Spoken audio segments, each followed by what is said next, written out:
일요일 오후 강남구 압구정동의 고급 아파트 32평형 거실입니다.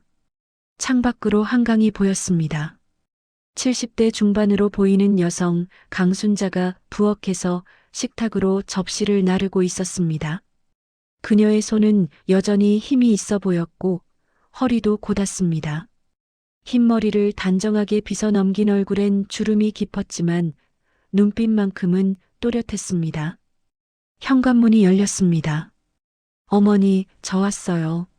정장 차림의 40대 남성이 백화점 쇼핑백을 들고 들어왔습니다.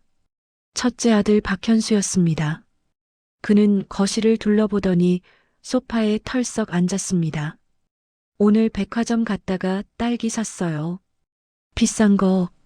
순자가 싱크대에 접시를 내려놓고 돌아섰습니다. 그냥 마트 거 사도 되는데.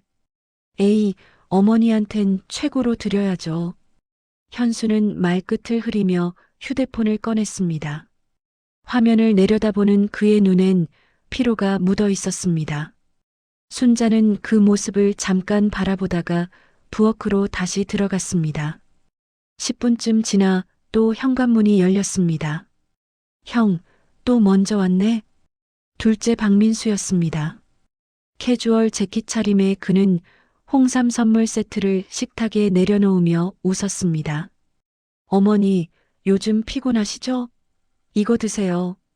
한 포씩 챙겨 드시고요. 순자는 고개를 끄덕였습니다. 대답은 없었습니다. 세 사람은 식탁에 둘러앉았습니다.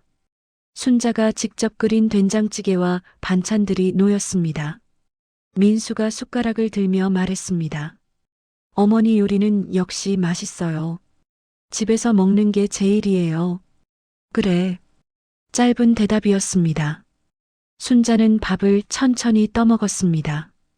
두 아들은 서로 눈짓을 주고받더니 현수가 먼저 입을 열었습니다. 어머니, 요즘 건강은 괜찮으세요? 멀쩡해. 그게 아니라 나이가 이제 75이시잖아요. 병원 정기검진 같은 거 받으세요? 순자가 숟가락을 내려놓았습니다. 왜? 내가 언제 죽을까봐? 공기가 굳었습니다. 민수가 얼른 웃으며 끼어들었습니다. 아니에요, 어머니. 그냥 건강 챙기시라고요. 저희가 걱정돼서 그러는 거예요. 순자는 두 아들을 번갈아 보았습니다. 그리고 다시 밥을 떴습니다. 식사가 끝나고 세 사람은 거실 소파에 앉았습니다. 현수가 TV를 켰습니다. 뉴스가 나왔습니다. 부동산 가격 상승에 관한 내용이었습니다. 민수가 스마트폰으로 뭔가를 검색하더니 말했습니다. 어머니, 요즘 강남 상가 건물값 진짜 많이 올랐다던데요?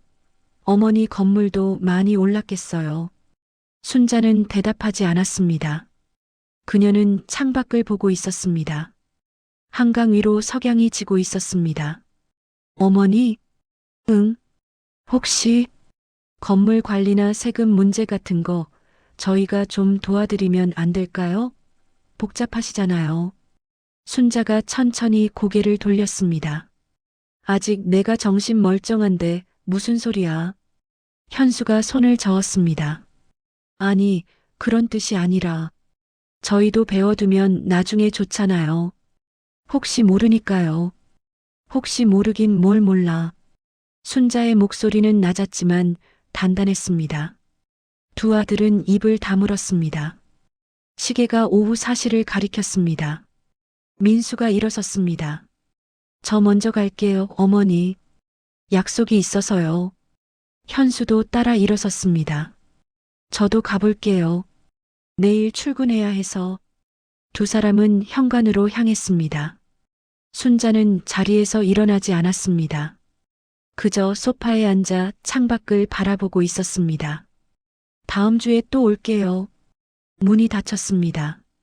순자는 움직이지 않았습니다. 거실엔 그녀 혼자만 남았습니다. 저물어가는 햇빛이 마룻바닥에 길게 누웠습니다. 그녀는 천천히 눈을 감았습니다. 30년 전 새벽 시장의 냄새가 떠올랐습니다. 찬바람, 생선 비린내, 고무장갑 낀 손에 감촉. 아들 둘 학비 벌려고 밤새 장사하던 날들. 대학 합격증 들고 뛰어오던 현수의 얼굴. 군대 가기 전날 밤 민수가 했던 말. 엄마, 나 돌아오면 돈 많이 벌어서 편하게 해드릴게요. 순자는 눈을 떴습니다. 거실은 여전히 고요했습니다. 그녀는 천천히 일어나 부엌으로 갔습니다. 식탁 위엔 현수가 사온 딸기와 민수가 가져온 홍삼이 놓여 있었습니다. 그녀는 그것들을 한참 내려다보았습니다. 냉장고 옆 달력에 빨간 펜으로 표시된 날짜가 있었습니다. 다음 주 토요일이었습니다. 순자는 그 날짜를 손끝으로 천천히 짚었습니다. 그때 얘기해야지. 혼잣말이었습니다. 그녀는 거실로 돌아와 책상 서랍을 열었습니다. 안에는 서류 봉투가 하나 들어 있었습니다. 법무법인 이름이 찍힌 봉투였습니다. 순자는 그것을 꺼내 들고 한참을 바라보았습니다. 창밖으로 어둠이 내렸습니다. 아파트 단지에 하나둘 불이 켜지기 시작했습니다. 순자는 서류를 다시 서랍에 넣고 천천히 닫았습니다. 그날 밤 그녀는 잠들지 못했습니다. 침대에 누워 천장을 바라보며 생각했습니다. 내가 죽으면 애들이 뭘 가질까? 내가 죽기 전에 뭘 줘야 할까? 아니지. 애들한테 주는 게 아니라. 순자는 눈을 감았습니다. 다음 날 월요일 그녀는 변호사 사무실에 갔습니다. 강남역 근처 빌딩 12층이었습니다. 50대 남성 변호사가 그녀를 맞았습니다. 어르신, 결심하신 거 맞으시죠? 네. 가족분들께는 말씀하셨습니까? 아직이요. 이번 주말에 얘기할 겁니다. 변호사는 서류를 펼쳐 보였습니다. 300억 상당의 상가 건물 전체를 장학재단에 기부하신다는 내용입니다. 서명하시면 법적 효력이 발생합니다. 순자는 펜을 들었습니다. 잠깐 망설이다가 이름을 썼습니다. 또박또박 천천히. 강순자. 변호사가 서류를 챙겼습니다. 훌륭한 결정이십니다. 많은 학생들이 감사해야 할 겁니다. 순자는 고개를 끄덕였습니다. 그녀의 눈가가 약간 붉어졌습니다. 하지만 눈물은 흐르지 않았습니다.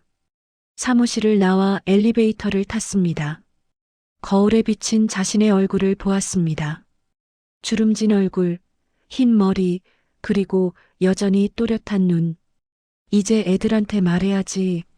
토요일이 다가왔습니다. 순자는 장을 보러 시장에 갔습니다. 아들들이 좋아하는 갈비를 샀습니다. 배추도 샀고 김치 담글 재료도 샀습니다. 집에 돌아와 하루 종일 요리를 했습니다. 저녁 6시 초인종이 울렸습니다. 현수와 민수가 함께 들어왔습니다. 두 사람 모두 웃고 있었습니다. 어머니, 오늘 뭐 이렇게 많이 차리셨어요? 앉아. 얘기 있어. 식탁에 앉은 세 사람. 순자는 국그릇을 놓으며 말했습니다. 밥부터 먹자. 먹으면서 천천히 얘기할게. 두 아들이 숟가락을 들었습니다. 갈비를 먹으며 민수가 말했습니다. 오늘 무슨 날이에요? 이렇게 잘 차려주시고. 순자는 대답하지 않았습니다. 그저 밥을 먹었습니다. 식사가 끝났습니다. 세 사람은 거실로 이동했습니다. 순자가 소파에 앉으며 입을 열었습니다. 얘들아. 네. 나 결심한 게 있어. 두 아들이 몸을 앞으로 기울였습니다. 빌딩 말이야. 순간 공기가 멈췄습니다. 나 죽으면 장학재단에 기부하기로 했어. 정적이 흘렀습니다. 5초, 10초. 현수의 얼굴이 굳었습니다. 민수의 손이 떨렸습니다. 뭐라고요? 순자는 두 아들을 번갈아 보았습니다. 장학재단. 어려운 학생들 도와주는 데 쓰려고. 서류는 이미 다 작성했어. 어머니, 그게 무슨. 현수의 목소리가 갈라졌습니다. 순자는 조용히 말했습니다. 너희도 찬성하지? 거실의 공기가 무거웠습니다. 현수가 소파 등받이에 등을 기댔습니다. 그의 입이 미세하게 떨렸습니다. 민수는 테이블 위에 물컵을 집어들었다가 다시 내려놓았습니다. 어머니, 그게 갑자기 무슨 말씀을? 현수의 목소리는 떨렸습니다. 순자는 두 아들을 가만히 바라보았습니다. 그녀의 얼굴엔 표정이 없었습니다. 갑자기가 아니야. 한 달 전부터 생각했어. 변호사도 만나고 재단 설립도 알아봤어. 한 달 전부터요? 민수가 몸을 앞으로 숙였습니다. 그럼 저희한테는 왜 말씀 안 하셨어요? 지금 하고 있잖아. 짧은 침묵이 흘렀습니다. 현수가 손으로 이마를 짚었습니다. 그는 천천히 숨을 들이마셨다가 내쉬었습니다. 어머니, 죄송한데요. 30억이면 적은 돈이 아니잖아요. 저희 의견도 좀 물어보셔야 하는 거 아닌가요? 왜? 왜긴요, 저희가 자식인데. 자식이면 뭐? 순자의 목소리는 평평했습니다. 민수가 끼어들었습니다. 어머니, 저희 말은요. 기부는 좋은 일이죠. 근데 전부를 다 기부하시면 저희는요? 너희는 뭐? 저희도 어머니 재산에 대한 권리가 있는 거 아닌가요? 순자는 눈을 가늘게 떴습니다. 권리? 무슨 권리? 상속받을 권리요. 민수의 목소리가 조금 높아졌습니다. 순자는 천천히 고개를 끄덕였습니다. 그래. 너희가 그렇게 생각하는구나. 어머니, 오해하지 마세요. 저희가 돈 때문에 이러는 게 아니라. 그럼 뭐 때문에? 현수가 입을 다물었습니다. 거실벽의 시계 소리만 똑딱똑딱 울렸습니다. 민수가 다시 말했습니다. 어머니, 솔직히 말씀드릴게요. 저 지금 사업 때문에 힘들어요. 빚도 있고요. 형도 애들 학비며 대출이며 다들 어려워요. 그래서 어머니가 조금만 도와주실 수 있으면. 순자는 소파에서 일어났습니다. 밥 먹고 가. 어머니, 더 할 얘기 없어. 나 피곤하다. 그녀는 침실로 걸어갔습니다. 문을 닫았습니다. 거실에 남은 두 남자는 서로를 보았습니다. 현수가 작은 목소리로 말했습니다. 이거 진짜야? 진짜인 것 같은데. 미쳤어. 30억을 기부해. 우리 인생은 어쩌고. 민수가 주위를 둘러보았습니다. 그리고 더 낮은 목소리로 말했습니다. 형, 일단 나가자. 여기서 얘기하면 들려. 두 사람은 현관으로 향했습니다. 신발을 신으며 민수가 속삭였습니다. 형, 이거 막을 방법 있어. 뭐? 나중에 얘기해. 일단 나가. 문이 열리고 닫혔습니다. 침실한 순자는 문틈에 귀를 기울이고 있었습니다. 그녀는 천천히 침대에 앉았습니다. 손이 미세하게 떨렸습니다. 다음 날 월요일 아침이었습니다. 순자는 산책을 나갔습니다. 아파트 단지 안산책로를 천천히 걸었습니다. 벤치에 앉아있는 주민들이 보였습니다. 강 여사님, 60대 여성이 손을 흔들었습니다. 순자는 가까이 다가갔습니다. 앉으세요. 요즘 아드님들 잘 오시죠? 네. 부러워요, 진짜. 우리 아들은 명절에 나와요. 옆에 앉은 다른 여성이 거들었습니다. 강 여사님은 복 받으셨어요. 효자 아들 둘에 재산도 있으시고. 순자는 미소를 지었습니다. 답은 하지 않았습니다. 근데 강 여사님, 나중에 재산 어떻게 하실 거예요? 아드님들한테 다 물려주시려고요? 순자가 잠깐 멈칫했습니다. 글쎄요. 당연히 자식들 주셔야죠. 누구 주려고요? 여성들이 웃었습니다. 순자는 일어났습니다. 먼저 갈게요. 그녀는 천천히 걸어갔습니다. 뒤에서 수군거리는 소리가 들렸습니다. 오늘 표정이 안 좋으시네. 나이 드시니까 그러시겠지. 순자는 아파트 입구로 들어갔습니다. 엘리베이터를 탔습니다. 거울에 비친 자신을 보았습니다. 주름진 얼굴, 지친 눈, 모두들 당연하다고 생각하는구나. 자식한테 물려주는 게. 집에 도착했습니다. 현관문을 열고 들어서는데 탁자 위에 메모지가 하나 놓여 있었습니다. 어머니, 저희 오늘 밤에 다시 갈게요. 진지하게 얘기 좀 해요. 마이너스 현수, 민수. 순자는 메모지를 구겼습니다. 쓰레기통에 던졌습니다. 그날 저녁 7시였습니다. 초인종이 울렸습니다. 순자는 문을 열지 않았습니다. 인터폰 화면으로 보니 두 아들이 서 있었습니다. 어머니, 집에 계시죠? 문 좀 열어주세요. 현수의 목소리였습니다. 순자는 인터폰을 눌렀습니다. 오늘은 피곤해. 다음에 와. 어머니, 중요한 얘기예요. 5분만요. 다음에. 그녀는 인터폰을 껐습니다. 밖에서 벨이 계속 울렸습니다. 10번, 20번. 순자는 거실 소파에 앉아 TV를 켰습니다. 볼륨을 높였습니다. 30분쯤 지나서 벨이 멈췄습니다. 순자는 TV를 껐습니다. 고요가 찾아왔습니다. 그녀는 천장을 올려다보았습니다. 애들이 뭘 하려고 하는 걸까? 다음 날 화요일 오전이었습니다. 순자는 은행에 갔습니다. 통장 정리를 하기 위해서였습니다. 창구에서 번호표를 뽑고 기다렸습니다. 203번 고객님. 그녀가 창구로 갔습니다. 20대 여직원이 미소를 지었습니다. 어떻게 도와드릴까요? 통장 내역 좀 보려고요. 순자가 통장을 내밀었습니다. 직원이 통장을 받아 기계에 넣었습니다. 잠시 후 내역이 출력되었습니다. 직원의 표정이 조금 굳었습니다. 고객님, 혹시 며칠 전에 큰 금액 이체하신 거 아시죠? 네. 여기 보시면 5천만 원이 나가셨는데요. 순자가 눈을 가늘게 떴습니다. 언제요?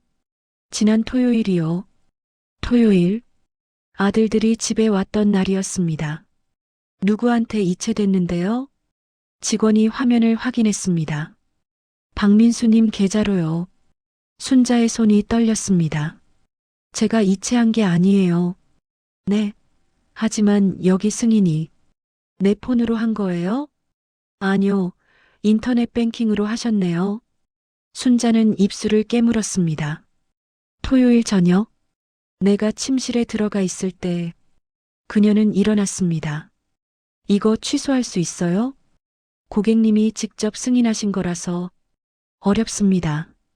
혹시 사기 피해시면 경찰에. 됐어요. 순자는 통장을 집어들었습니다. 은행을 나왔습니다.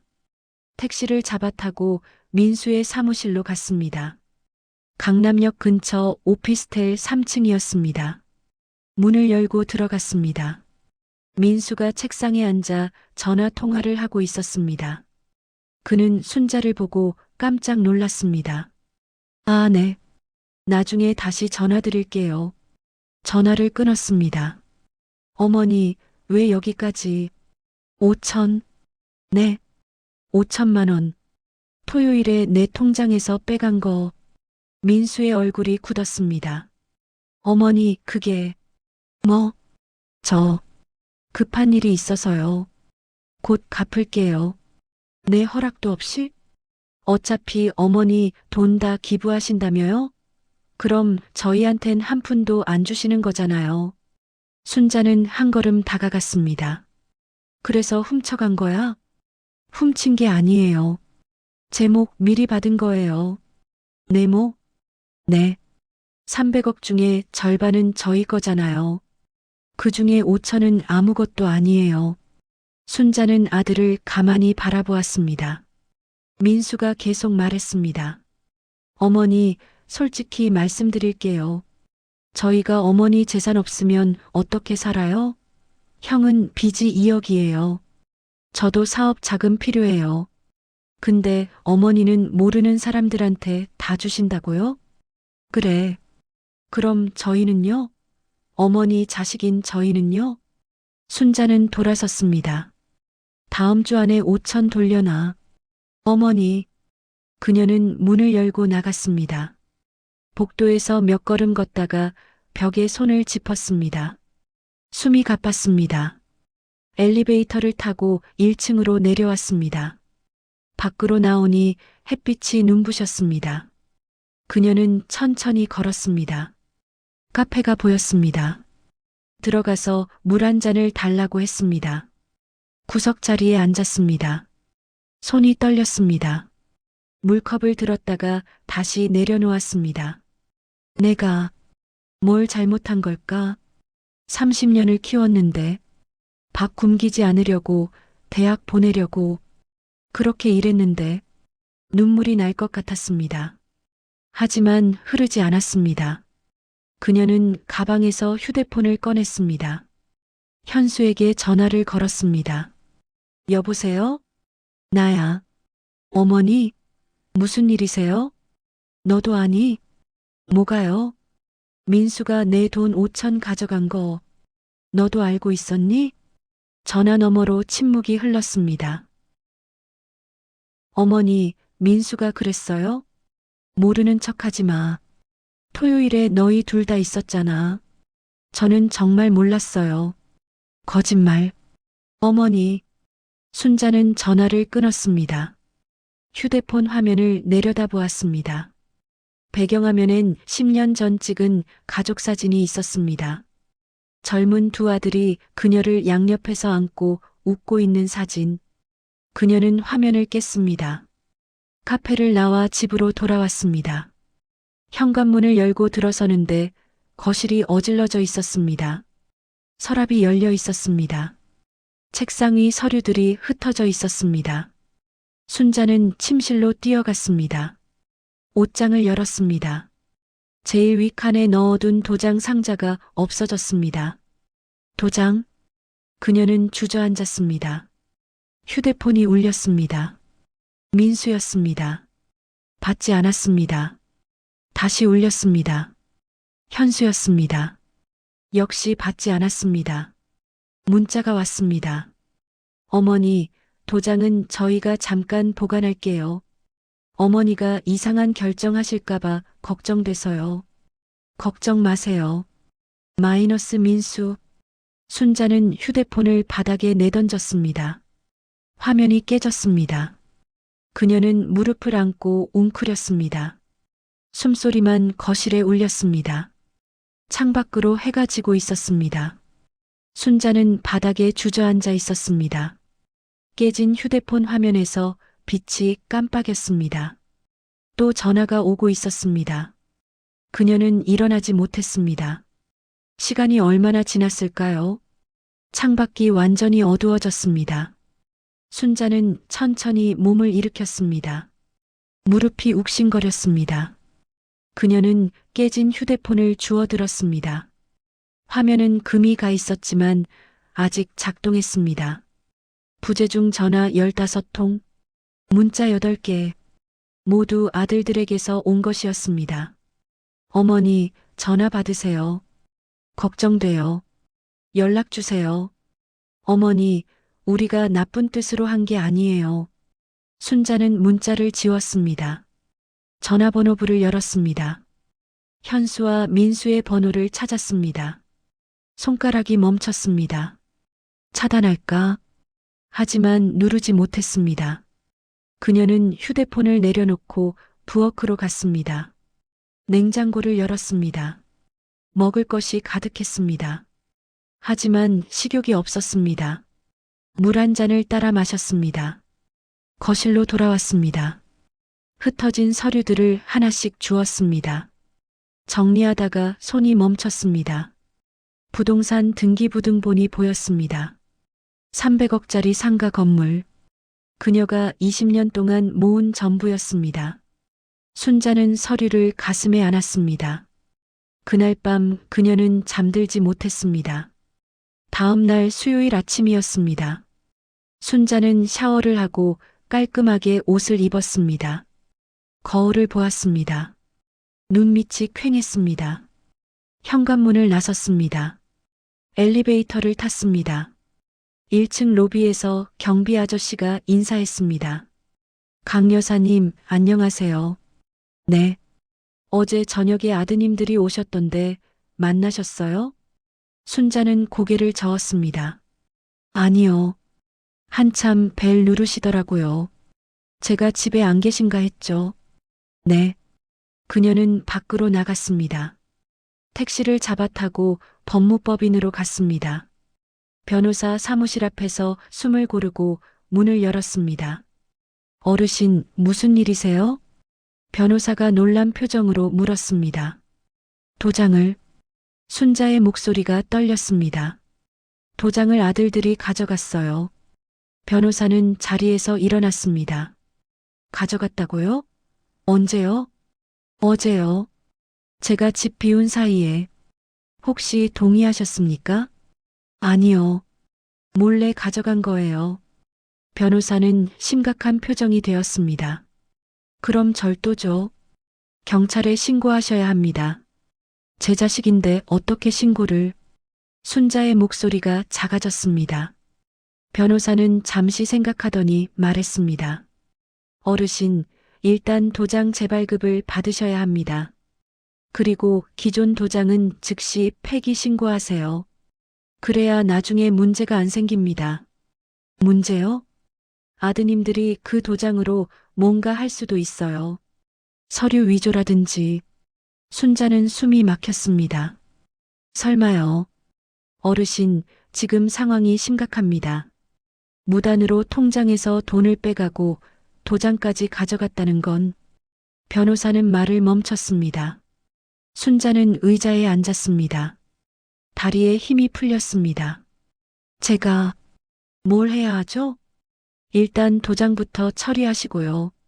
통장도 거래 정지하세요. 그리고 변호사가 명함을 꺼냈습니다. 제 지인 중에 정신과 전문의가 있습니다. 혹시 아드님들이 어르신의 정신 상태를 문제 삼을 수도 있으니까요. 정신 상태요? 네. 성년후견인 제도라는 게 있습니다. 만약 어르신이 판단 능력이 없다고 주장하면. 순자는 손을 내저었습니다. 저 멀쩡해요. 저도 압니다. 하지만 예방이 필요합니다. 순자는 명함을 받았습니다. 사무실을 나와 구청으로 갔습니다. 도장 폐기 신고를 했습니다. 새 도장을 만들어 달라고 했습니다. 3일 걸립니다. 빨리 해주실 수 없나요? 규정상 어렵습니다.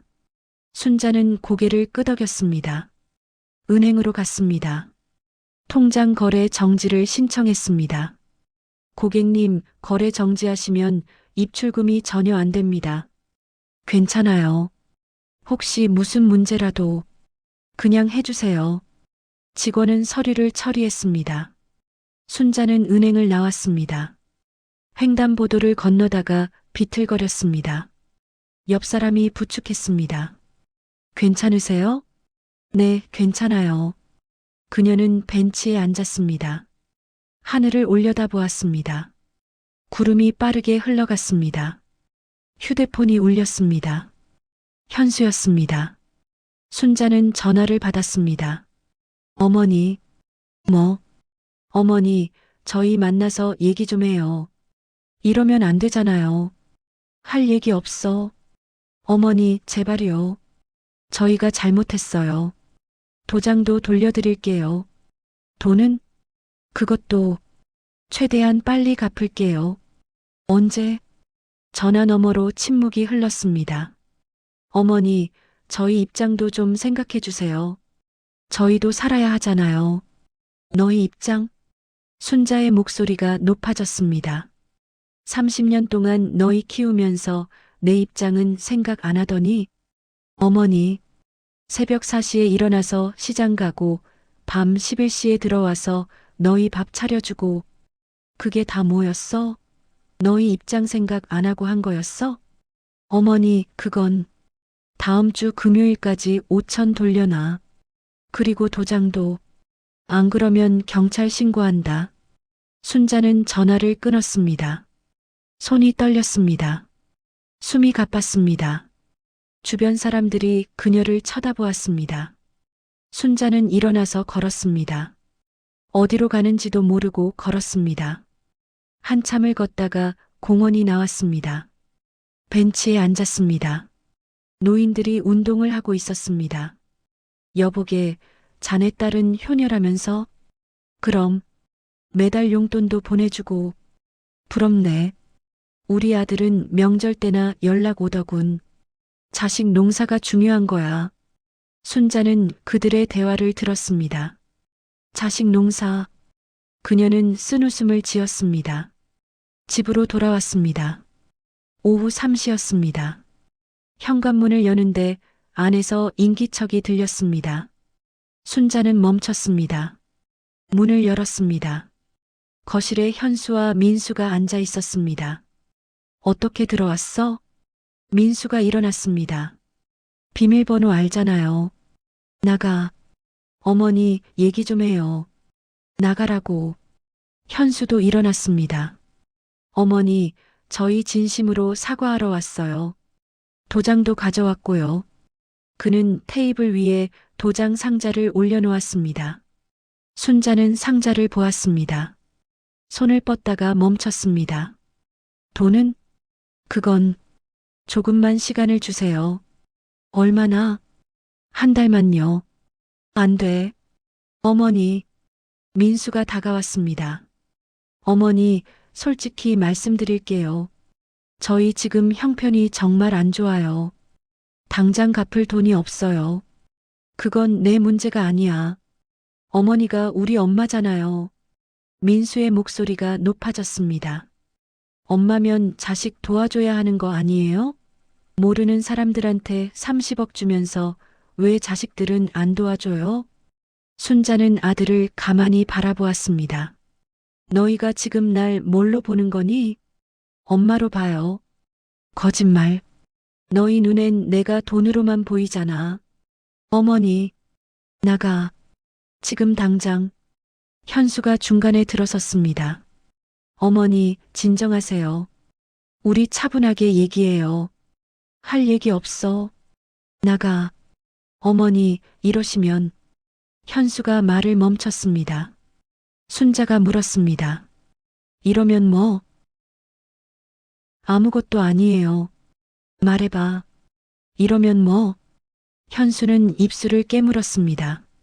민수가 대신 말했습니다. 어머니, 요즘 기억력이 좀 안 좋으시죠? 순자는 눈을 가늘게 떴습니다. 무슨 소리야? 지난주에도 약 드시는 거 깜빡하셨잖아요. 그리고 저번엔 가스불도. 내가 언제? 어머니가 기억 못 하시는 거예요. 순자는 한 걸음 뒤로 물러났습니다. 너희, 지금 뭐 하는 거니? 현수가 조심스럽게 말했습니다. 어머니, 혹시 병원 한번 가보시는 게 어때요? 검진 한번 받으시고. 난 멀쩡해. 저희가 걱정돼서 그래요. 만약 치매 초기라면 빨리 치료를 시작해야. 치매? 순자의 목소리가 떨렸습니다. 내가 치매라고? 그런 뜻이 아니라. 나가. 당장 나가. 순자가 소리쳤습니다. 두 아들은 서로를 보았습니다. 민수가 말했습니다. 어머니, 지금 흥분하시는 것 봐요. 이것도 증상일 수 있어요. 나가라고. 순자는 부엌으로 뛰어갔습니다. 식칼을 집어들었습니다. 나가지 못해. 현수가 손을 들었습니다. 알았어요, 어머니. 진정하세요. 우리 나갈게요. 두 아들은 현관으로 향했습니다. 문을 나가기 전 민수가 돌아보며 말했습니다. 어머니, 정말 병원 한번 가보세요. 저희 걱정돼서 그래요. 문이 닫혔습니다. 순자는 식칼을 싱크대에 내려놓았습니다. 무릎에 힘이 풀려 바닥에 주저앉았습니다. 치매. 애들이 날 치매 환자로 만들려고 하는 거야. 그녀는 떨리는 손으로 휴대폰을 집어들었습니다. 변호사에게 전화를 걸었습니다. 여보세요? 저, 강순자예요. 어르신, 무슨 일이세요? 아들들이 저를 치매 환자로 만들려고 해요. 뭐라고요? 순자는 방금 있었던 일을 설명했습니다. 변호사는 한참 침묵하다가 말했습니다. 어르신, 제가 우려했던 일이 시작되고 있습니다. 성년후견인 제도를 악용하려는 것 같습니다. 어떻게 해야 하죠? 일단 증거를 확보하세요. 집안에 녹음기나 카메라를 설치하세요. 그리고 절대 병원에 혼자 가지 마세요. 네. 내일 제 사무실로 오시겠어요? 대책을 세워야 합니다. 네. 전화를 끊었습니다. 순자는 한참을 바닥에 앉아 있었습니다. 창밖으로 어둠이 내렸습니다. 그녀는 천천히 일어났습니다. 거실을 둘러보았습니다. 여기에 카메라를, 현관 쪽을 보았습니다. 여기에도 그녀는 노트의 위치를 적기 시작했습니다. 그날 밤 순자는 인터넷으로 소형 카메라를 주문했습니다. 녹음기도 샀습니다. 다음 날 목요일이었습니다. 택배가 도착했습니다. 순자는 설명서를 보며 카메라를 설치했습니다. 거실 선반 위, 부엌 시계 옆, 현관 신발장 위 모두 5개를 설치했습니다. 녹음기는 항상 들고 다니기로 했습니다. 오후에 변호사 사무실에 갔습니다. 잘하셨습니다. 이제 증거만 확보하면 됩니다. 그런데 애들이 정말 저를 치매 환자로 만들 수 있나요? 변호사는 고개를 끄덕였습니다. 만약 의사 진단서를 받아오면 가능합니다. 법원에 신청해서 후견인을 지정받으면 어르신의 재산을 관리할 수 있게 됩니다. 그럼 제 의사는요? 무시됩니다. 순자는 숨이 막혔습니다. 그럼 기부도 못하는 거예요? 후견인이 반대하면 못합니다. 순자는 주먹을 쥐었습니다. 그럼 어떻게 해요?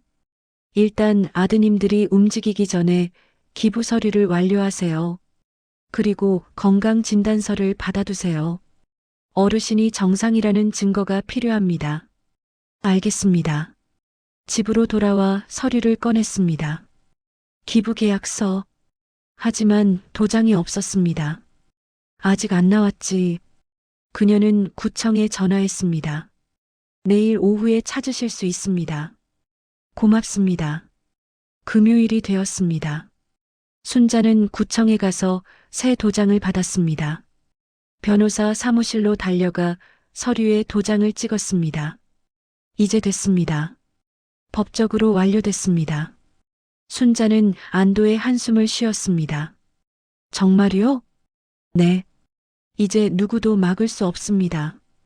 그녀는 사무실을 나왔습니다. 거리를 걸으며 하늘을 올려다보았습니다. 파란 하늘이 보였습니다. 이제 끝난 건가? 하지만 휴대폰이 울렸습니다. 모르는 번호였습니다. 여보세요? 강순자 어르신이십니까? 네. 저는 서울대병원 정신건강의학과입니다. 내일 오전 10시에 예약이 되어 있는데요. 네. 제가 예약한 적 없는데요. 보호자분께서 예약하셨습니다. 박현수, 박민수 두 분이. 순자는 전화를 끊었습니다. 손이 떨렸습니다. 벌써 시작했구나. 그녀는 변호사에게 다시 전화를 걸었습니다. 아들들이 병원 예약을 했어요. 절대 가지 마세요. 네. 그리고 어르신, 이제 전쟁이 시작된 겁니다. 준비하세요. 전화가 끊겼습니다. 순자는 벤치에 앉았습니다. 전쟁이라. 그녀는 주먹을 쥐었습니다. 좋아. 해보자. 집으로 돌아왔습니다. 현관문을 열고 들어서는데 거실에서 소리가 들렸습니다. 또 침입한 것이었습니다. 순자는 조용히 녹음기를 켰습니다. 주머니에 넣고 거실로 들어갔습니다. 현수와 민수가 소파에 앉아 뭔가 얘기하고 있었습니다. 그러니까 내일 병원 데려가서. 두 사람은 순자를 보고 입을 다물었습니다. 순자가 물었습니다. 뭘 데려간다고? 현수가 일어났습니다. 어머니, 내일 병원 가세요. 예약해뒀어요. 안 가. 왜요? 갈 이유가 없으니까. 민수가 말했습니다. 어머니, 이러시면 저희가 어쩔 수 없어요. 어쩔 수 없긴 뭘 어쩔 수 없어? 강제로라도 모시고 갈 거예요. 순자는 뒤로 물러섰습니다. 감히? 어머니 건강을 위해서예요. 두 아들이 다가왔습니다. 순자는 소리쳤습니다. 내 집에서 나가. 당장. 하지만 아들들은 멈추지 않았습니다. 순자는 현관문으로 뛰었습니다. 밖으로 나가 소리쳤습니다. 도와주세요. 누구 없어요. 복도에 다른 주민이 나왔습니다. 무슨 일이세요? 순자는 떨리는 목소리로 말했습니다. 경찰 불러주세요. 그녀는 그대로 쓰러졌습니다. 눈을 떴습니다. 흰 천장이 보였습니다. 소독약 냄새가 났습니다. 순자는 천천히 고개를 돌렸습니다. 병실이었습니다. 팔에 링거가 꽂혀 있었습니다. 깨어나셨네요. 40대 여자 간호사가 다가왔습니다. 여기가 어디죠? 강남성심병원이에요. 어제 쓰러지셔서 응급실로 오셨어요. 어제요? 네. 하루 주무셨어요. 순자는 몸을 일으키려 했습니다. 어지러웠습니다. 천천히 하세요. 혈압이 많이 올랐었어요. 간호사가 부축했습니다. 보호자분들은 밖에 계세요. 보호자요? 문이 열리고 현수가 들어왔습니다. 어머니, 깨어나셨어요? 순자는 아들을 보았습니다. 말이 나오지 않았습니다. 민수도 따라 들어왔습니다. 어머니, 괜찮으세요? 많이 놀랐어요. 순자는 링거줄을 잡아당기려 했습니다. 만지지 마세요. 간호사가 손을 잡았습니다. 어머니, 진정하세요. 치료받으셔야 해요. 싫어. 나 나갈 거야. 의사 선생님이 오실 때까지 기다리세요. 잠시 후 의사가 들어왔습니다. 50대 남자였습니다. 어르신, 제가 담당의 김진수입니다. 순자는 대답하지 않았습니다. 혈압이 180까지 올라가셨어요. 매우 위험한 수준입니다. 며칠 입원하시면서 안정을 취하셔야 합니다. 싫어요. 퇴원할래요. 어르신. 현수가 끼어들었습니다. 선생님, 저희 어머니가 요즘 판단력이 좀 떨어지세요. 정신건강의학과 진료도 받아보시는 게 좋을 것 같은데. 순자가 소리쳤습니다. 닥쳐. 의사는 잠시 망설이다가 말했습니다. 보호자분들, 잠깐 밖에서 얘기하시죠. 세 사람이 병실을 나갔습니다. 순자는 혼자 남았습니다.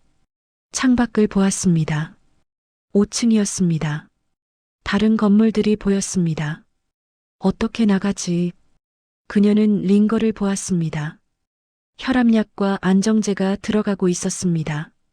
순자는 조심스럽게 침대에서 내려왔습니다. 어지러웠지만 참았습니다. 옷장을 열었습니다. 옷이 걸려 있었습니다. 주머니를 뒤졌습니다. 녹음기가 있었습니다. 다행이다. 그녀는 녹음기를 켜고 재생했습니다. 어제 집에서 녹음된 내용이 들렸습니다. 현수의 목소리였습니다. 그러니까 내일 병원 데려가서 정신과 진료받게 하고 치매 진단서 받아내면 돼. 민수의 목소리. 의사는 섭외했어? 응. 내 친구가 그 병원 정신과 과장이거든. 얘기해뒀어. 얼마 줬어? 2천.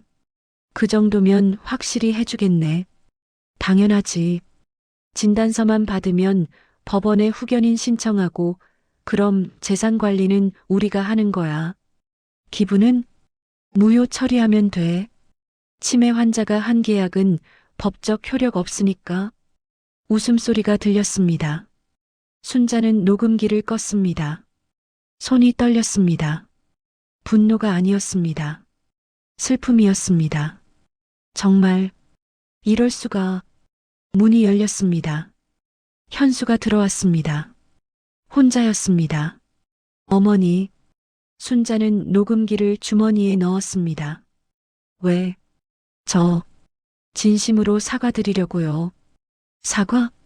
현수는 침대 옆에 앉았습니다. 저희가 너무 심했어요. 어머니 건강도 생각 안 하고. 순자는 아들을 바라보았습니다. 현수는 계속 말했습니다. 어머니가 기부하시겠다는 거 존중할게요. 저희가 이기적이었어요. 진심이니? 네. 거짓말. 현수의 얼굴이 굳었습니다. 어머니, 너 지금 나한테 거짓말하고 있잖아. 무슨 말씀을? 순자는 주머니에서 녹음기를 꺼냈습니다. 이거 들어봐. 녹음 파일을 재생했습니다. 현수와 민수의 대화가 흘러나왔습니다. 현수의 얼굴이 새하얘졌습니다. 어머니, 이게 뭐니? 저희가 그냥 화가 나서 한 소리예요. 진짜로 할 생각은. 거짓말하지 마. 순자는 녹음기를 침대 옆 서랍에 넣었습니다. 나가. 어머니, 나가라고. 현수는 일어났습니다. 문 앞에서 돌아보았습니다. 어머니, 저희도 살고 싶어서 그랬어요. 이해해 주세요. 나가. 문이 닫혔습니다. 순자는 침대에 앉았습니다. 눈물이 날 것 같았습니다. 하지만 참았습니다. 올 시간 없어. 싸워야 해. 그녀는 휴대폰을 찾았습니다. 침대 옆 테이블에 있었습니다. 변호사에게 전화를 걸었습니다. 여보세요, 어르신? 저 병원에 있어요. 뭐라고요? 쓰러져서 입원했어요. 아들들이 여기서 정신과 진료받게 하려고 해요. 절대 안 됩니다. 지금 당장 퇴원하세요. 어떻게요? 의사한테 퇴원하겠다고 하세요. 환자 권리예요. 알겠습니다. 전화를 끊고 간호사 호출 버튼을 눌렀습니다. 간호사가 들어왔습니다. 퇴원하고 싶어요. 의사 선생님께 말씀드려야 해요. 지금 불러주세요. 잠시 후 의사가 들어왔습니다. 어르신, 아직 혈압이 불안정하십니다. 괜찮아요. 퇴원할게요. 권해드리지 않습니다. 제 권리예요.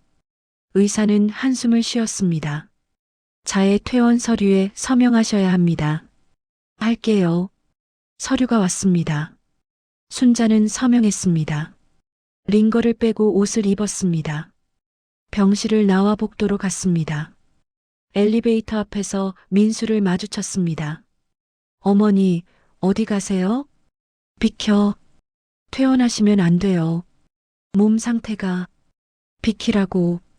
순자는 민수를 밀치고 엘리베이터를 탔습니다. 1층으로 내려와 밖으로 나왔습니다. 햇빛이 눈부셨습니다.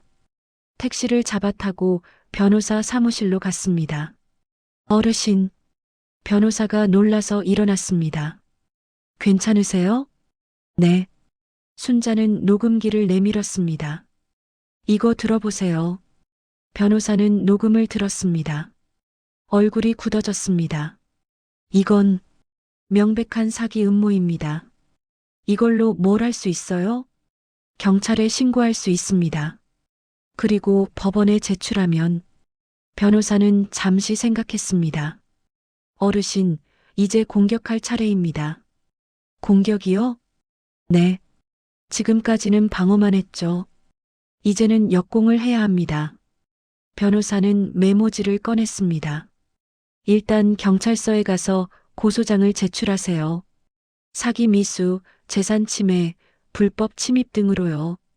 제 자식인데. 어르신, 이들은 더 이상 자식이 아닙니다. 범죄자입니다. 순자는 입술을 깨물었습니다. 그리고 언론에 제보하세요. 언론이요? 네. 이런 사건은 사회적으로 이슈가 됩니다. 효도를 가장한 재산 침탈. 언론이 다루면 아드님들이 움직이기 어려워집니다. 순자는 고개를 끄덕였습니다. 알겠습니다. 변호사는 명함을 하나 더 꺼냈습니다.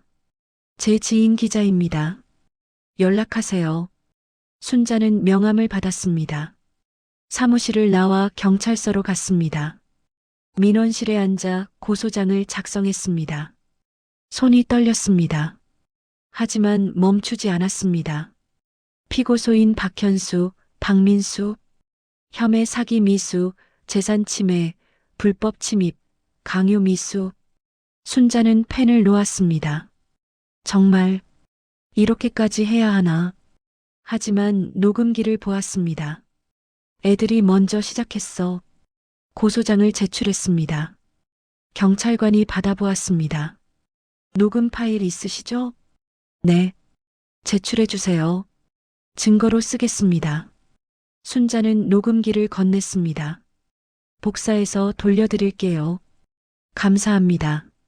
경찰서를 나왔습니다. 해가 기울고 있었습니다. 순자는 벤치에 앉았습니다. 휴대폰을 꺼내 명함의 번호로 전화를 걸었습니다. 여보세요? 저 최 변호사님 소개받았습니다. 강순자라고 합니다. 아, 네. 최 변호사님께 얘기 들었습니다. 어떤 사건인가요? 순자는 모든 것을 설명했습니다. 기자는 침묵했습니다. 이건 취재할 가치가 있습니다. 내일 만날 수 있으세요? 네. 오전 10시에 저희 사무실로 오세요. 알겠습니다. 전화를 끊었습니다. 순자는 하늘을 올려다보았습니다. 별이 하나둘 보이기 시작했습니다. 이제 시작이야. 집으로 돌아왔습니다. 현관문을 열고 들어갔습니다. 거실이 조용했습니다. 카메라를 확인했습니다. 낮에 녹화된 영상이 있었습니다. 재생해 보았습니다. 현수와 민수가 집에 들어와 서류들을 뒤지고 있었습니다. 등기부등본 어디 있어? 찾아봐.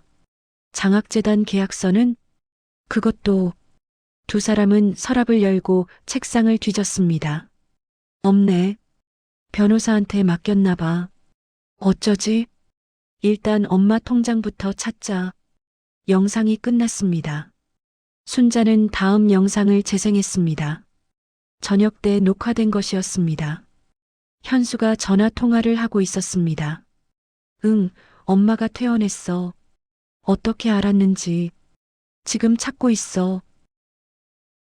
뭐? 고소했다고? 진짜? 미쳤네. 진짜 미쳤어. 이러면 우리 어떻게 돼? 현수는 전화를 끊고 민수를 보았습니다. 형, 큰일 났어. 엄마가 우리 고소했대. 뭐? 경찰서에 고소장 냈대. 녹음 파일도 제출했고. 민수의 얼굴이 창백해졌습니다. 그럼 우리 잡혀가는 거야? 모르겠어. 변호사 선임해야 할 것 같아. 돈이 어디 있어? 그러게. 두 사람은 소파에 앉았습니다. 한참 침묵이 흘렀습니다. 민수가 말했습니다. 형, 이러다 진짜 감옥 가는 거 아니야? 모르겠어. 엄마가 진짜 우리를 버리는 거야? 현수는 대답하지 않았습니다. 영상이 끝났습니다. 순자는 컴퓨터를 껐습니다. 침대에 누웠습니다. 천장을 바라보았습니다. 애들 표정을 처음 봤어. 두려워하는 얼굴. 그녀는 눈을 감았습니다. 다음 날 토요일 아침이었습니다. 순자는 신문사 사무실로 갔습니다. 기자가 맞아주었습니다. 30대 여성이었습니다. 안녕하세요. 김지연 기자입니다. 강순자입니다. 앉으세요. 자세히 얘기해 주시겠어요? 순자는 모든 것을 설명했습니다. 기자는 노트북에 메모했습니다. 증거 자료 있으시죠? 네. 순자는 녹음 파일과 카메라 영상을 보여주었습니다. 기자는 들으며 고개를 끄덕였습니다. 이건 정말 심각한 사건입니다. 기사로 쓸 수 있나요? 당연하죠. 하지만 어르신 각오하셔야 합니다. 각오요? 기사가 나가면 많은 사람들이 알게 됩니다. 아드님들도 주변 사람들도 괜찮으시겠어요? 순자는 잠시 망설였습니다. 그리고 고개를 끄덕였습니다. 괜찮아요. 알겠습니다. 월요일 아침에 기사 나갈 겁니다. 감사합니다. 사무실을 나왔습니다. 순자는 카페에 들어가 커피를 주문했습니다. 창가 자리에 앉아 밖을 보았습니다. 사람들이 지나갔습니다. 가족들이 함께 걷고 있었습니다. 저 사람들도 언젠가 이렇게 될까? 휴대폰이 울렸습니다. 현수였습니다. 순자는 전화를 받았습니다. 어머니, 맞나요? 왜? 얘기해야 할 게 있어요. 할 얘기 없어. 제발요. 한 번만. 순자는 침묵했습니다. 어디서? 어머니 집 근처 공원. 1시간 후에. 알았어. 전화를 끊었습니다. 순자는 커피를 마시고 공원으로 갔습니다. 벤치에 앉아 기다렸습니다. 현수와 민수가 함께 왔습니다. 두 사람 모두 초췌해 보였습니다.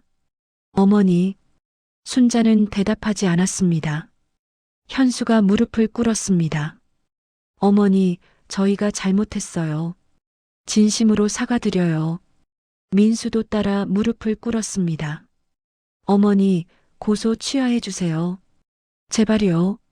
순자는 두 아들을 내려다보았습니다. 이제 와서 저희가 정말 잘못 생각했어요. 돈 때문에 미쳐 있었어요. 그래서 이제 안 그럴게요. 어머니 마음대로 하세요. 기부하셔도 돼요. 순자는 쓴웃음을 지었습니다. 지금 이 말을 믿을 것 같아? 어머니, 너희가 무릎 꿇는 건 내가 무서워서야. 감옥 갈까봐 무서워서. 현수가 고개를 들었습니다. 그것도 맞아요. 무서워요. 하지만 어머니 표정 보니까 진짜 후회됐어요. 무슨 표정? 슬픈 표정이요. 순자는 입술을 깨물었습니다. 민수가 말했습니다. 어머니, 저희 정말 자식 같지 않았죠. 인간도 아니었어요. 알아. 그래도 한 번만 용서해 주세요. 다시는 이런 짓 안 할게요. 순자는 일어났습니다. 용서는 아직 못해. 어머니, 하지만 생각해 볼게. 너희가 진심인지. 진심이에요. 순자는 돌아섰습니다. 지켜봐야 알겠지.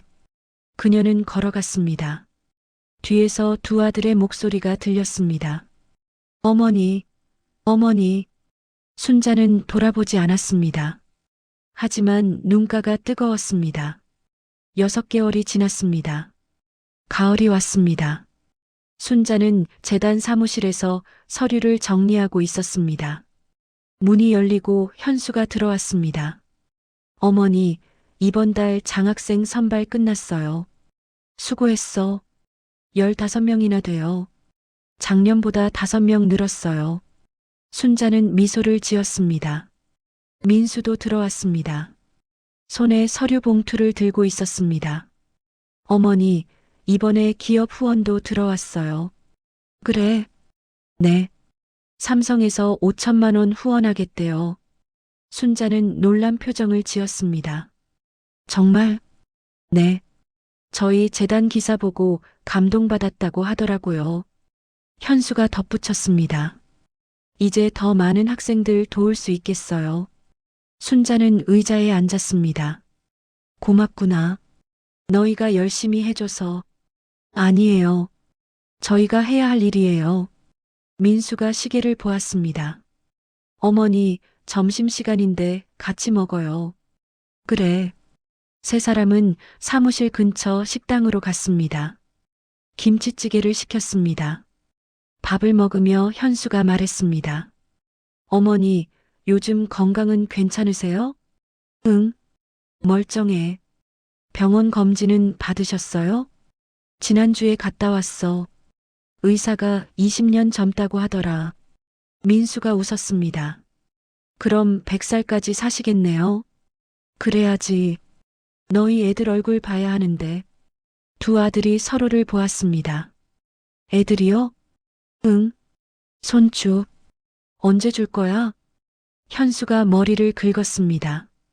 그게 아직 너 나이가 몇인데 40 중반이잖아. 알아요. 근데 요즘 결혼이 쉬운 게 아니라서요. 민수도 고개를 끄덕였습니다. 저도 마찬가지예요. 순자는 한숨을 쉬었습니다. 그래. 천천히 해. 억지로 하는 것보다 좋은 사람 만나는 게 중요하지. 네. 식사를 마치고 밖으로 나왔습니다. 가을바람이 불었습니다. 낙엽이 흩날렸습니다. 순자는 길을 걸으며 말했습니다. 너희 아빠 생각나네. 할아버지요? 응. 이맘때 돌아가셨거든. 두 아들은 침묵했습니다. 미안해. 갑자기 무거운 얘기 꺼내서 현수가 말했습니다. 아니에요. 저희도 가끔 생각해요. 아버지가 살아계셨으면 어땠을까? 좋았겠지. 어머니는 외롭지 않으셨어요? 혼자 사시면서 순자는 하늘을 올려다보았습니다. 외로웠지. 많이. 근데 너희가 있었잖아. 저희요? 응. 너희 키우느라 바빴어. 외로울 틈도 없었어. 민수가 조용히 말했습니다. 어머니, 그때 정말 고생 많으셨죠? 고생은 무슨, 당연한 거지. 저희가 너무 몰랐어요. 어머니 마음을. 순자는 걸음을 멈췄습니다. 너희 지금 알잖아. 그걸로 됐어. 현수가 물었습니다. 어머니, 저희, 진짜 용서하신 거예요? 순자는 아들을 보았습니다. 왜 그걸 물어? 그냥, 가끔 불안해요. 혹시 어머니가 아직도 저희한테 실망하고 계신 건 아닌가? 순자는 한참을 생각했습니다. 실망했었지. 많이 실망했어. 너희가 그럴 줄 몰랐거든. 두 아들은 고개를 숙였습니다. 근데 지금은 괜찮아. 정말이요? 응. 너희가 변했잖아. 재단 일도 열심히 하고 그걸로 충분해. 현수의 눈이 붉어졌습니다. 어머니, 울지 마. 길거리에서 네. 세 사람은 다시 걸었습니다. 사무실로 돌아왔습니다. 책상 위에 편지 한 통이 놓여 있었습니다. 순자는 편지를 펼쳤습니다. 이사장님께 저는 올해 장학금을 받은 김민지입니다. 덕분에 학업을 계속할 수 있게 되었습니다. 정말 감사합니다. 나중에 저도 이사장님처럼 누군가를 도울 수 있는 사람이 되고 싶습니다. 순자는 편지를 읽으며 미소를 지었습니다. 현수가 물었습니다. 무슨 편지예요? 장학생이 보낸 거야. 뭐라고 썼어요? 고맙다고. 나중에 자기도 누군가 돕고 싶다고. 민수가 말했습니다. 보람 있으시겠어요? 그래. 이런 맛에 하는 거지. 순자는 편지를 서랍에 넣었습니다. 너희도 그렇지 않니? 요즘? 네. 보람. 느끼지 않아? 현수가 고개를 끄덕였습니다. 느껴요. 학생들 만날 때마다. 민수도 말했습니다. 저도요. 전에는 돈 버는 것만 생각했는데 지금은 달라요. 뭐가 달라? 마음이 편해요. 그리고 뿌듯해요. 순자는 두 아들을 보았습니다. 그래. 그게 중요한 거야. 퇴근 시간이 됐습니다. 세 사람은 함께 사무실을 나왔습니다. 엘리베이터를 타고 내려갔습니다. 1층 로비에서 현수가 말했습니다. 어머니, 이번 주말에 저희 집에 오세요. 너희 집? 네.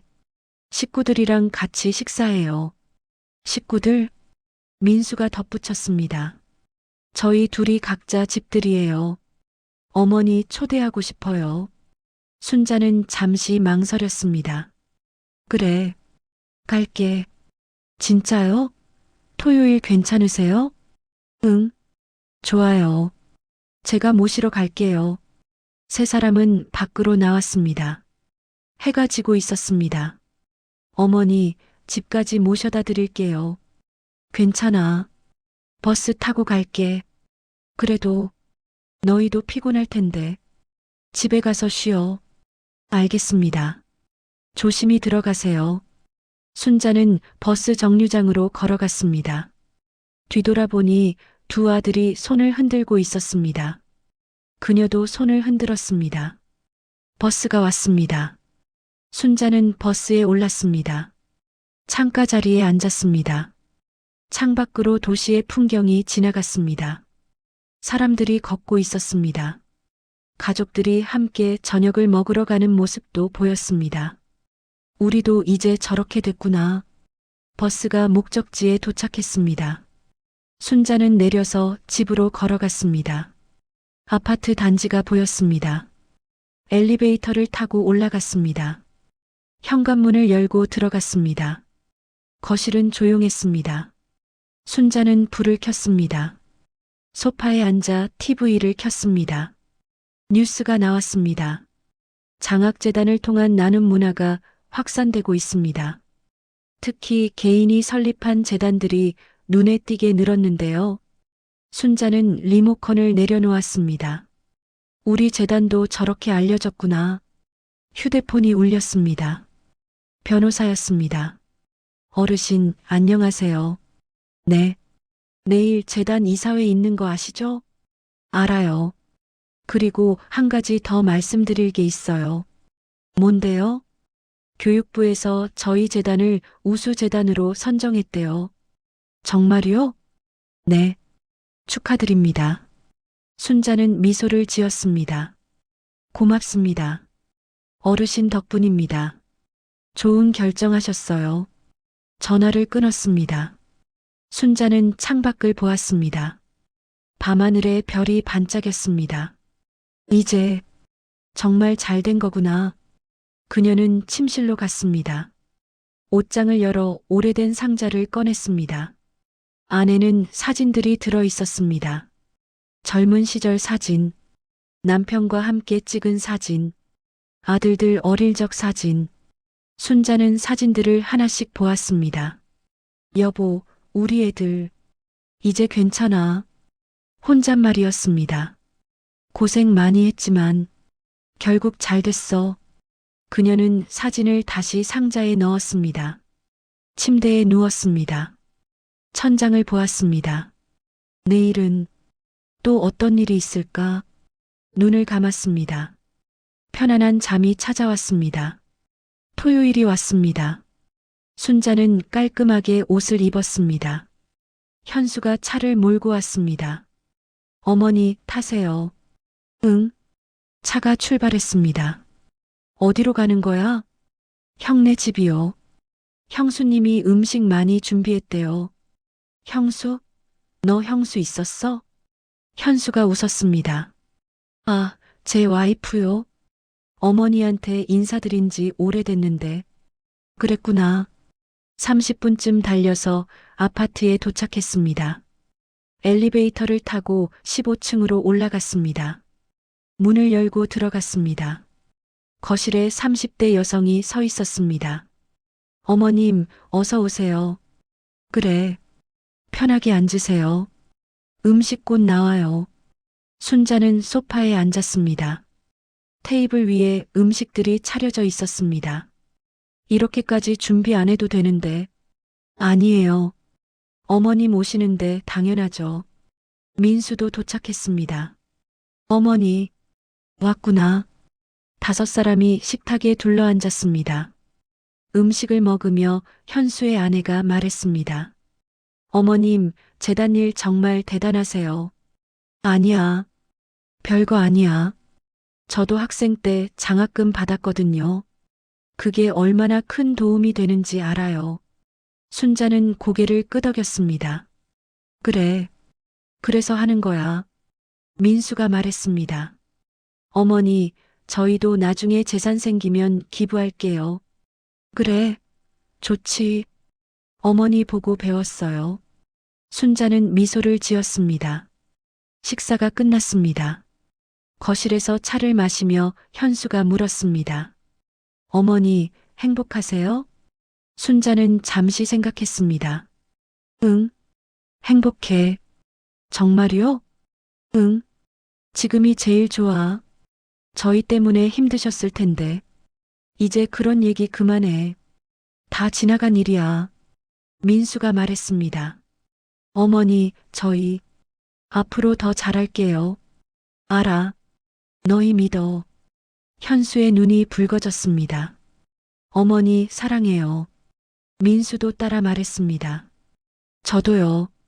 순자는 두 아들을 보았습니다. 나도 사랑한다. 세 사람은 서로를 안았습니다. 오랜 시간 그렇게 있었습니다. 해가 지고 있었습니다. 순자는 일어났습니다. 이제 집에 가야겠다. 모셔다 드릴게요. 괜찮아. 택시 타고 갈게. 그래도 너희도 쉬어야지. 순자는 현관으로 갔습니다. 신발을 신으며 뒤돌아보았습니다. 오늘 고마웠어. 또 오세요, 어머니. 그래. 문을 열고 나갔습니다. 엘리베이터를 타고 내려갔습니다. 밖으로 나오니 해가 완전히 진 상태였습니다. 별이 하나둘 보이기 시작했습니다. 순자는 하늘을 올려다보았습니다. 여보 봐. 우리 애들. 이제 정말 달라졌어. 바람이 불었습니다. 그녀는 천천히 걸었습니다. 택시 정류장으로 향하며 생각했습니다. 이제 진짜 괜찮겠지. 다시는 그런 일 없겠지. 마음이 편안했습니다. 하지만 눈가가 뜨거웠습니다. 1년 후, 순자는 재단 사무실 창가에 서 있었습니다. 봄이 다시 왔습니다. 벚꽃이 만개했습니다. 문이 열리고 장학생 한 명이 들어왔습니다. 이사장님. 그래, 민지야. 김민지였습니다. 1년 전 첫 장학금을 받았던 학생이었습니다. 이거 드리려고요. 민지는 작은 상자를 내밀었습니다. 순자는 상자를 열었습니다. 손편지가 들어 있었습니다. 이사장님 덕분에 이번 학기도 무사히 마쳤어요. 성적도 장학금 받았어요. 정말 감사합니다. 순자는 편지를 읽으며 미소를 지었습니다. 잘했구나. 나중에 저도 이사장님처럼 될 거예요. 그래. 너 같은 친구들이 많아져야 세상이 좋아지지. 민지는 인사하고 나갔습니다. 순자는 다시 창밖을 보았습니다. 사람들이 봄길을 걷고 있었습니다. 현수와 민수가 사무실로 들어왔습니다. 어머니, 오늘 저녁 약속 있으시죠? 무슨 약속? 깜빡하셨어요? 오늘 재단 1주년이에요. 아, 그렇구나. 저녁에 다 같이 모이기로 했잖아요. 순자는 고개를 끄덕였습니다. 그래. 알았어. 저녁이 되었습니다. 호텔 연회장에 사람들이 모였습니다. 이사진, 장학생들, 후원 기업 관계자들. 순자는 단상에 올랐습니다. 여러분, 오늘 이렇게 모여주셔서 감사합니다. 사람들이 박수를 쳤습니다. 1년 전 저는 한 가지 결심을 했습니다. 제가 가진 것을 나누자고요. 처음엔 쉽지 않았습니다. 많은 일들이 있었죠. 순자는 잠시 멈췄습니다. 하지만 지금 이 자리에 서보니 정말 잘한 일이라는 걸 알겠습니다. 장학생들이 고개를 끄덕였습니다. 여러분이 열심히 공부하고 꿈을 키워가는 모습을 보면 제 마음도 행복해집니다. 순자는 현수와 민수를 보았습니다. 그리고 제 두 아들에게도 감사합니다. 이 일을 함께 해줘서요. 두 아들이 일어나 고개를 숙였습니다. 앞으로도 더 많은 학생들을 도울 수 있기를 바랍니다. 감사합니다. 박수가 터졌습니다. 행사가 끝나고 순자는 밖으로 나왔습니다. 밤 공기가 시원했습니다. 현수와 민수가 따라 나왔습니다. 어머니, 오늘 정말 멋지셨어요. 그래. 네. 저희가 어머니 자랑스러워요. 순자는 미소를 지었습니다. 나도 너희가 자랑스러워. 세 사람은 나란히 서서 하늘을 올려다보았습니다. 별이 총총했습니다. 어머니, 응? 행복하시죠? 순자는 고개를 끄덕였습니다. 응? 지금이 제일 행복해. 바람이 불었습니다. 벚꽃잎이 흩날렸습니다. 세 사람은 그 속을 천천히 걸었습니다. 말은 없었습니다. 하지만 마음은 통했습니다. 진짜 부자는 무엇을 가진 사람이 아니라 무엇을 나눌 수 있는 사람입니다. 강순자 씨는 30억이라는 재산보다 더 큰 것을 얻었습니다. 진심으로 변화한 자식들, 그리고 자신의 삶의 의미를 찾은 행복. 때로는 가장 큰 배신이 가장 큰 축복으로 바뀌기도 합니다. 중요한 건 포기하지 않는 것, 그리고 용서할 수 있는 용기를 갖는 것. 당신의 인생에도 이런 반전이 찾아올 수 있습니다. 오늘 당신 곁에 있는 사람들을 다시 한번 바라보세요. 아직 늦지 않았습니다. 이 이야기는 실화를 바탕으로 재구성되었습니다. 현재 강순자 장학재단은 200명 이상의 학생들을 지원하고 있습니다. 여러분은 어떻게 생각하시나요? 이 영상이 도움이 되셨다면 좋아요와 구독 부탁드립니다. 댓글로 여러분의 생각을 들려주세요. 다음에도 더 좋은 이야기로 찾아뵙겠습니다. 감사합니다.